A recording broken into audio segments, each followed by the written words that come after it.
Chegou também um dos vídeos mais esperados aqui do Pós-Pânico 6, né, galera?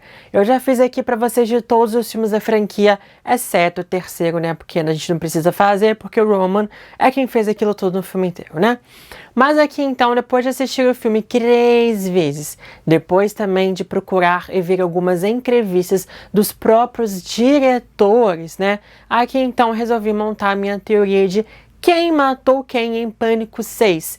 Quem fez quem em Pânico 6? Quem fez o que, na verdade, né? Quem fez os ataques? Quem fez as ligações? Quem matou quem? Quem estava por trás ali das coisas que aconteceram em Pânico 6?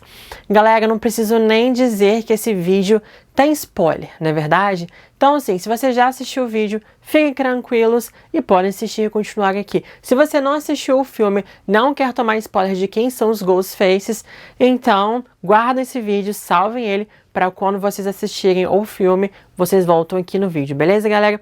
Então, depois desses avisos todos, bora então, meu nome é Breno Bicalho, sejam bem-vindos ao canal, bora então quebrar a quarta parede de quem matou quem em Pânico 6, bora lá!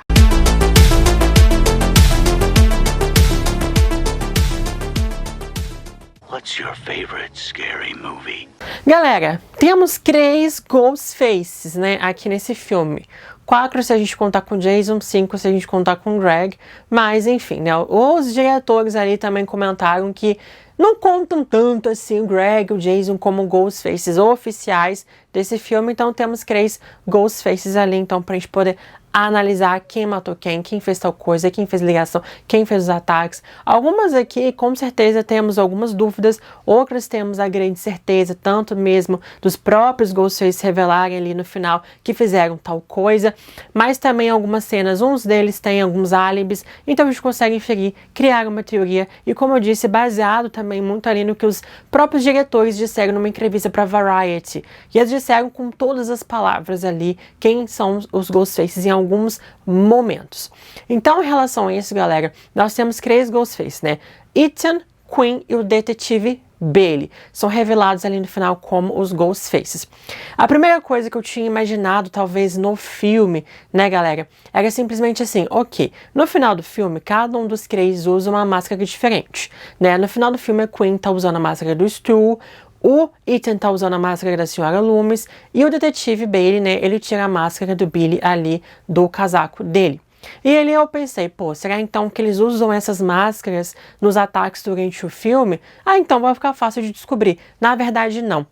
Todos os Ghostfaces, em todos os momentos do filme, usam uma máscara somente, a máscara do Billy, porque você consegue ver nessas cenas todas do filme a máscara do Billy que tem algumas condições, algumas avarias ali bem proeminentes que a gente consegue ver, por exemplo, né? Aqui em cima, por exemplo, da testa direita, a gente vê um craquelado, uma deterioração aqui nessa parte da testa. Além disso, também aqui nessa parte bem na esquerda, aqui embaixo, perto do queixo, assim, a gente também vê uma avaria. E essa avaria, né, essas 2 avarias assim mais proeminentes ali são da avaria da máscara do Billy. Então aqui os Ghostfaces usam a máscara do Billy durante o filme nos ataques. Então cai por terra simplesmente essa teoria. Aí outra coisa também que eu vou falar pra vocês, quais são as máscaras também que eles deixam, né? De quem são as máscaras que eles deixam ali nas cenas dos crimes, né? Tem um que eles não comentam, mas temos sim ali no filme. E aí a gente vai falar então aqui, quem matou quem, que fez tal coisa e quais máscaras são deixadas nas cenas dos crimes dos Ghostfaces anteriores. Então, sem mais delongas, pessoal, vamos lá, vamos começar então a falar sobre isso.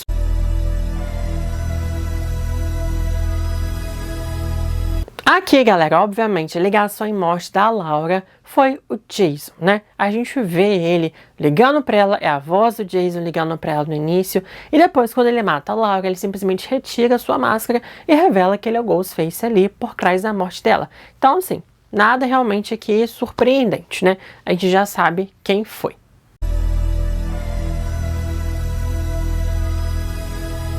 A morte, então, do Greg, pra mim foi o detetive Bailey, né? Essa parte aqui, pra mim, tudo quem fez foi o detetive Bailey, né?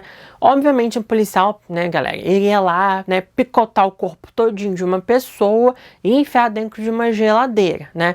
Parece que é muito mais, assim, cara do detetive Bailey fazer uma coisa dessas, né? E essa morte acontece um pouco antes, talvez, ali, né, da ligação e da morte do próprio Jason. Então ele já estava ali na cena e pra mim quem matou o Greg então foi o detetive Bailey.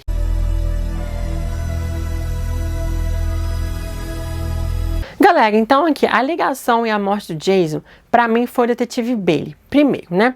Assim, como eu disse pra vocês, o detetive Bailey já havia matado o Greg, já estava ali na casa, já estava ali mais ou menos, né, olhando na câmera, esperando o Jason entrar. Então ele sabia exatamente o que estava acontecendo naquele momento dentro da casa. E ali então ele faz a ligação e ali os dois têm um diálogo. A maneira como o Ghostface conduz a conversa entre ele e o Jason parece muito mais uma conversa de um interrogatório. Ele faz várias perguntas, ele está tentando indagar o Jason, fazendo algumas perguntas. Por que você faz isso? O que a gente vai fazer depois disso? O que a gente... Não. E sempre tem uma pergunta ali, como se fosse realmente um interrogatório. E ele é um detetive, né? Então, assim, obviamente, ele gostaria de saber muito sobre o que estava acontecendo nesse exato momento. Ele estava meio que tentando investigar e tirar do próprio Jason algumas informações que seriam importantes para ele. Então, a maneira como o Ghostface também conduz essa conversa, né? Dá muito a entender que pode ser o detetive Bailey. Além disso, nessa cena do início ali e tudo mais, né? Os dois outros Ghostfaces que tem, o Ethan e a Quinn, têm álibis, né? O Ethan tá com o Chad na festa ali onde estão os personagens também.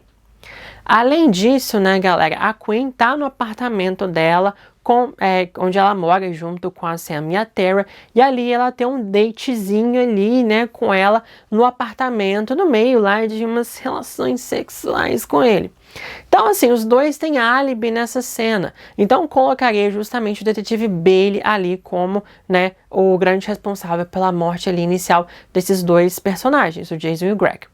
E, além disso, os próprios diretores também do filme confirmaram na entrevista com a Variety que era o detetive Bailey nessa cena. Então, aqui temos a confirmação oficial até de que era o detetive Bailey nessa cena, então. Além disso, as duas máscaras deixadas ali na cena dos crimes foram da Amber e do Rich, né? Então, começando a contagem regressiva aqui, essas máscaras, então, de Amber e Rich são deixadas, então, nessa cena do crime.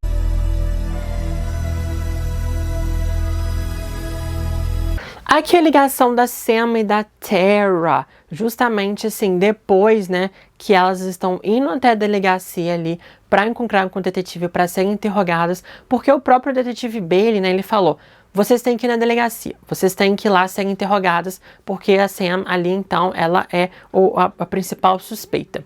Obviamente que quem fez com que as duas garotas, né, fossem parar na rua foi o próprio detetive Bailey, né?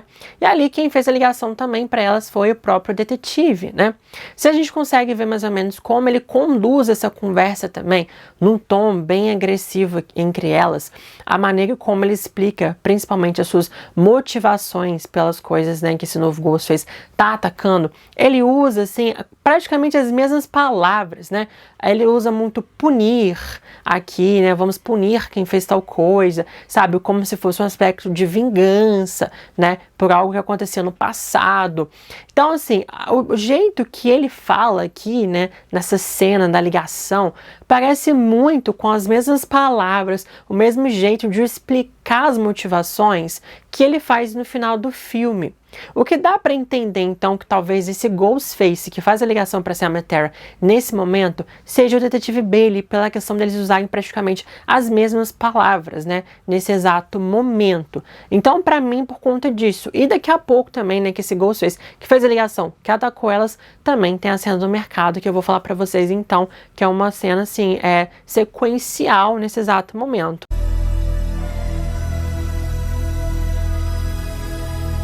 E aqui então temos tanto o ataque na rua, né, que temos as garotas ali, o Ghostface ataca as duas na rua e as duas saem correndo. Ali também é o detetive Bailey, ele fez a ligação, desligou e ali encontrou as duas, atacou elas pelas costas e foi correndo em direção ali ao mercado.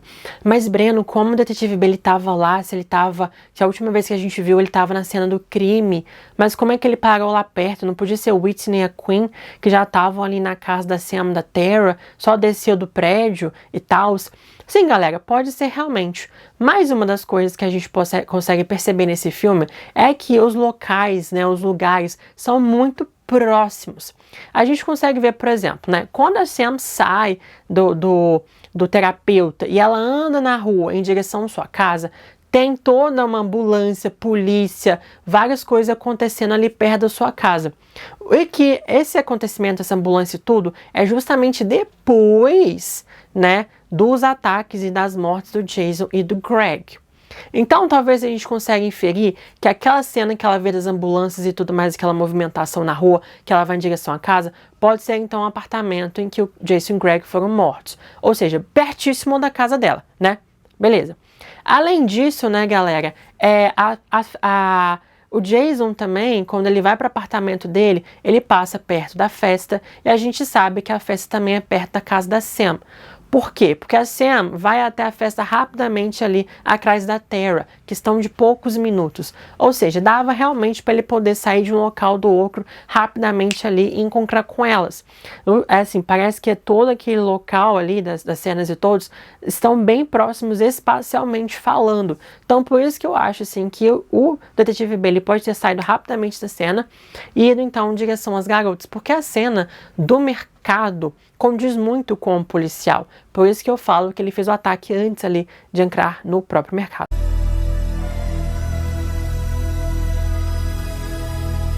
Então, pessoal, como eu disse para vocês, aqui então no mercado, né, as mortes, o ataque no mercado é o detetive Bailey.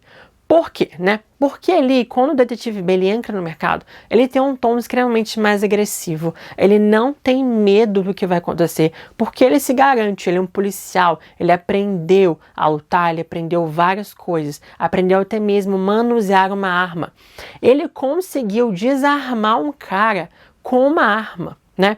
Então ele conseguiu rapidamente ali, isso é muito ensinado na polícia e tudo mais. Então o maneirismo, o jeito como ele conduz toda aquela situação do mercado, o jeito, a confiança e o jeito também que ele pega naquela arma e atira, para mim é muito bem uma pessoa que tem grande experiência em relação a isso. Pessoa que já usou a arma muitas vezes na vida, que já treinou, parece uma pessoa extremamente experiente. E o não medo que esse Ghostface tem no mercado ali de atacar em público com muita gente e tudo mais, né, sem se preocupar com as consequências, parece que é alguém mais velho, parece que é alguém muito mais experiente. Então, por conta dessas situações, o comportamento até mesmo do próprio Ghostface ali no mercado, tudo leva a crer que é um policial, que é realmente o detetive Bailey.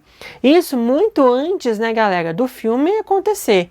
Coisa que a gente já teve teoria antes aqui nos vídeos que eu trouxe para vocês e tudo mais, que eu já trouxe essa teoria, e vocês até mesmo apontaram essa questão toda, que o Ghostface que usa a arma tinha que ser realmente um policial ali, né? Então, para mim, eu coloco aqui também o detetive Bailey. Além disso, nessa cena do mercado também nós temos duas máscaras deixadas, que é a da Jill e do Charlie. Além disso, né, galera, mais uma vez aqui os próprios diretores na entrevista ali da Variety praticamente confirmaram, por conta dessas coisas que eu trouxe para vocês, né, desse modus operandi ali, dessa tática, do jeito, da familiaridade dele desarmar alguém e usar arma e tudo mais, todas essas questões que eu trouxe aqui para vocês até mesmo foram confirmadas pelos próprios diretores nessa entrevista da Variety. Então aqui também a gente pode confirmar praticamente com 100% de certeza que é o detetive Bailey nessa história. A morte do Dr. Stone, para mim, né, o terapeuta da Sam, também colocaria como detetive Bailey. Ficou muito na cara que era o detetive Bailey nessa cena, né, galera? Justamente depois do interrogatório, né, com a Sam e com a Tara, em que a Sam fala que ela tem um álibi da noite anterior e fala que ela estava no terapeuta, e ali ela dá para o detetive Bailey todas as informações do seu terapeuta, o contato dele, o nome dele, tudo para ele. Simplesmente, logo em seguida, né, galera, o terapeuta morre. Ficou muito na cara isso, galera. Então, o detetive Bailey, obviamente, com todas as informações que ele tinha, ele foi até lá e matou o próprio médico, o próprio terapeuta ali da Sam, né? Além disso também, né, galera, ele quebrou o vidro com as próprias mãos ali, enfiou a faca no olho do cara ali por meio da porta. Que é isso, né? Pô, nossa senhora. E ali, então, ele acaba pegando a ficha, né, da Sam como paciente dele. coisa, né, que ele tá usando esses artifícios, esses documentos, esses arquivos, para justamente colocar a culpa na Sam, incriminar ela. Lembra da cena da abertura ali, que ele encontra, né, a habilitação da Sam ali, na cena do crime, que ele próprio colocou? Então, aqui é exatamente a mesma coisa, ele vai pegar a ficha da Sam ali e esconder e falar, opa, tá vendo? A Sam foi lá, matou o cara e roubou a própria ficha para a polícia realmente não descobrir o que eles estavam falando na terapia. Então foi ela, sabe? A ideia toda dele é justamente culpar a Sam ali, incriminar ela por tudo aquilo que aconteceu também. Um dos principais motivos, né, que ele tem nesse filme. Então, pra mim, justamente, ele sabe o terapeuta, cena seguinte ele tá morrendo, e toda por essa questão do modus operandi também, eu digo aqui que ele realmente é quem matou ali o terapeuta dela. E a máscara deixada na cena do crime, então, é a máscara ali do Roman.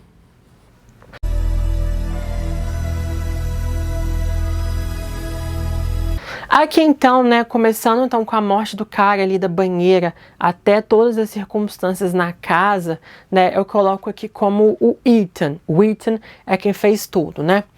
Assim, primeiro eu tinha a grande teoria que poderia ser o detetive Bailey ali, quem fez todas essas questões todas, mas também poderia ser o Ethan nessa cena. Eu fiquei muito na dúvida, confesso pra vocês, porque primeiro, o Ethan fala que ele tem um álibi, que ele estava na aula de economia, né? Que ele estava naquela sala de estudos com mais de 100 pessoas, que aí vocês podem confirmar se tem um álibi ou não tem um álibi.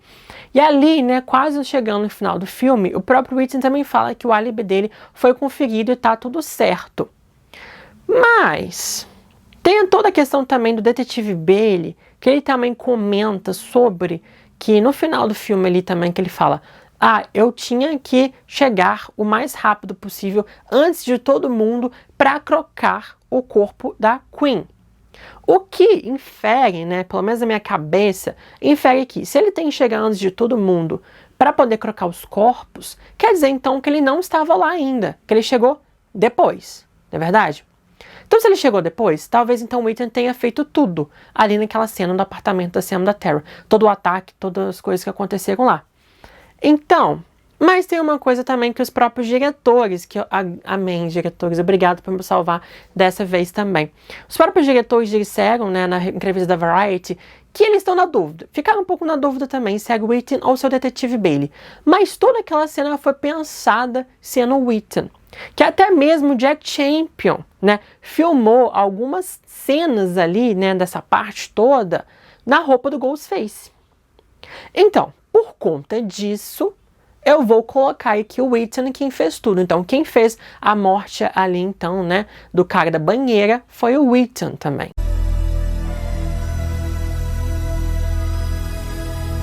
E nisso, né, forjando a morte da Queen, foi o próprio Ethan também.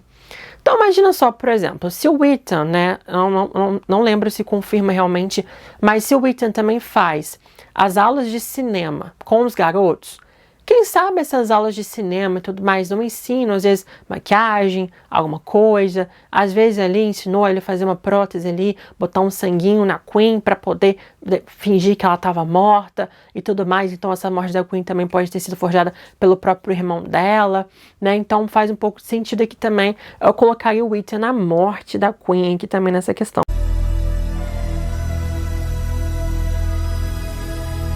Então, galera, todo o ataque na casa, né, que acontece tudo ali na casa, então, toda aquela brigaiada, tudo mais, o ataque que ele faz na Annika ali, que ele pega a faca e vai subindo assim na Annika, né, todas aquelas questões que acontecem ali na casa, com certeza, então, nessas cenas todas, é o Ethan também.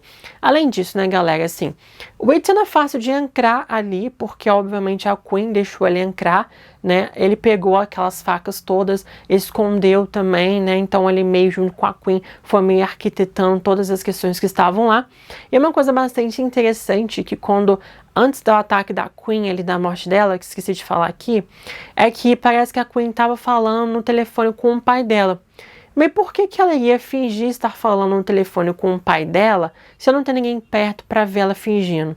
Então talvez ela realmente estivesse conversando com o pai dela ali. Parece que é com o pai dela que ela estava conversando no telefone. Se ela estava conversando no telefone com o pai dela, então fere-se também que o Ethan fez todas aquelas circunstâncias todas. Então o ataque todo ali na casa foi o Ethan.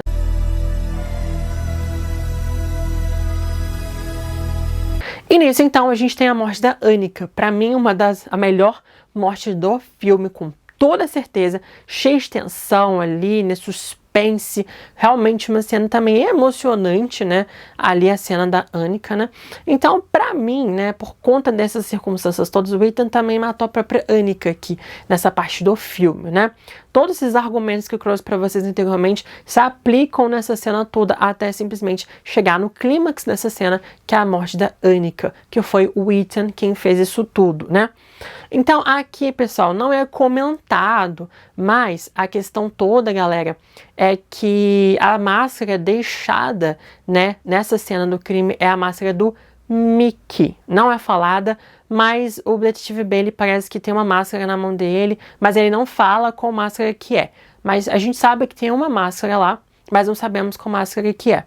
Além disso, vocês podem estar falando, nossa, mas se o álibi do Ethan, ele confere, né? Gente, álibi em filme Pânico diz alguma coisa, galera? Não, não diz nada, né? Simplesmente ele pode ter assistido a aula um pouco, saído mais cedo e ido atacar, ou simplesmente depois do ataque ele pode ter chegado na sala, né? Não sabemos. Às vezes ele pode ter ido rapidamente ali e fugido, como eu disse para vocês, a casa e a universidade são perto, né? Então ele pode ter ido antes ou depois. Álibi na franquia Pânico não quer dizer nada. Além disso, o pai dele é policial. Ele pode ter forjado também o álibi, né? Então, assim, isso não quer dizer muito, não. Então, eu continuo firme aqui que o Ethan fez essa cena toda aqui na casa da Sam e da Tara.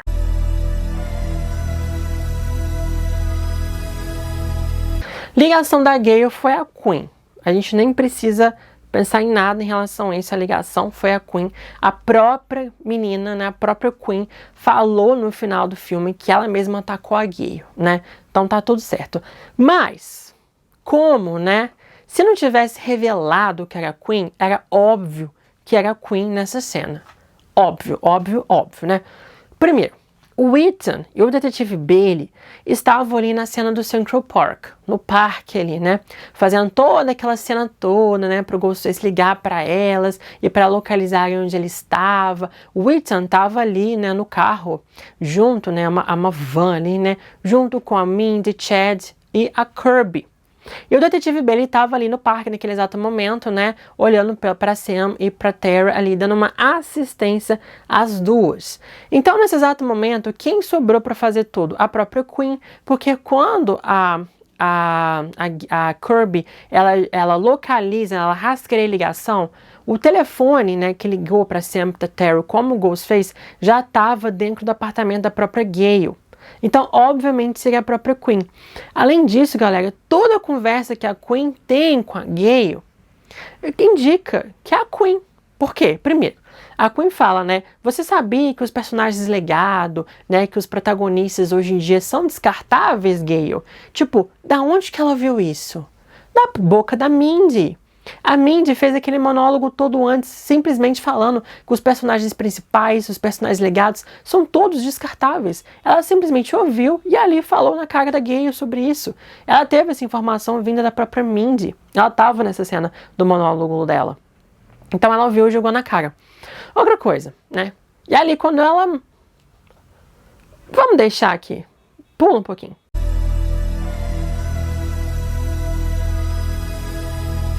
Então, quando ela mata o namorado da Gale no telefone, ela diz o seguinte, nossa, tipo, o seu namorado é tão musculoso assim, e mesmo assim não valeu de nada, né?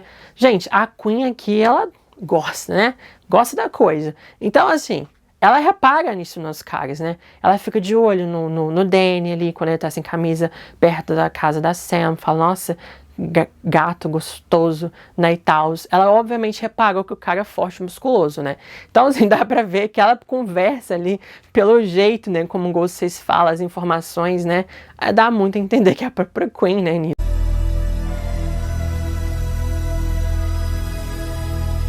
E aqui, então, galera, o ataque, então, né, da Gale foi toda a Quinn também, né? Mas que rápida ela é, né, galera? Pô! Do jeito que ela sai ali, dá um pulo, parece que ela tá voando. Ela é rápida no gatilho, né?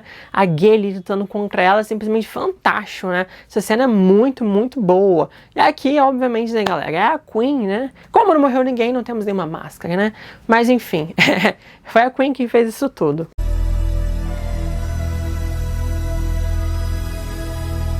De novo aqui a Queen numa cena extremamente icônica, né? A Queen tá numa cena icônica ali, que é o ataque da Gale. Agora uma cena icônica também aqui no filme, o ataque da Mindy. Dá pra ver, galera. É a própria ali, né? A própria atacou a Mindy. Ela mesma fala no final do filme. Mesmo se ela não falasse, o Ethan estava com a Mindy naquele exato momento e o detetive Bailey estava na delegacia, né? Que a gente vê ele depois, uma cena depois, a gente vê ele saindo da delegacia, pegando o carro dele para ir no santuário. Então ele estava na delegacia e o Ethan estava com a Mindy nesse exato momento. Tem álibis, né? E ali então, obviamente, mesmo se a Queen tivesse falado no final do filme que ela atacou a Tara, aqui a gente consegue inferir que seria realmente a Queen nesse exato momento. A Tara não, né? A Mindy. Eu falei Tara, a Mindy seria a Queen nesse exato momento aqui na cena do mecânico.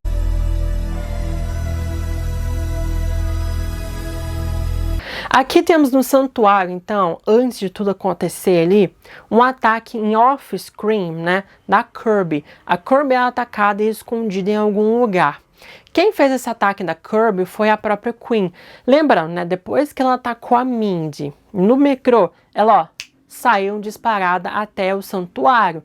Por quê? Porque os outros estavam na frente dela e ela tinha que chegar lá. Então ela acabou conseguindo chegar lá, atacou a Kirby então e escondeu ela no momento justamente para as pessoas acharem que era a Kirby, era a assassina, como era o planozinho deles ali no final. Então, como a Queen chegou antes, né, o Ethan ainda estava dando assessoria a Mindy, né, ele não podia simplesmente largar e ir embora ali naquele momento. O detetive Bailey, a gente ainda vê ele indo pro santuário numa cena depois, né, ali.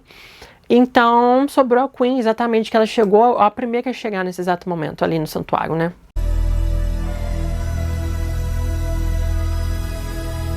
A mesma coisa ali do ataque do Chad e da Tara. A gente vê um Ghostface atacando antes, né? Antes ali o Chad e a Tara. Mais uma vez a Queen aqui, né? Atrapalhou o romance entre os dois. Mas pelo menos os dois ali conseguiram se beijar, né? Da primeira vez ela entrou, tava no clima, eles não conseguiram se beijar. Agora no final eles conseguiram se beijar e mais uma vez a Queen empatou a cena ali do romance dos dois. E ali tem toda aquela guerra, aquela batalha, né, com o Chad, com ela e tudo mais ali. Então, pra mim, quem matou primeiro, quem atacou, na verdade, quem atacou primeiro os dois era a Queen. Como eu disse, ela já estava lá. O Ethan ia chegar e o detetive Bailey mais ainda, né?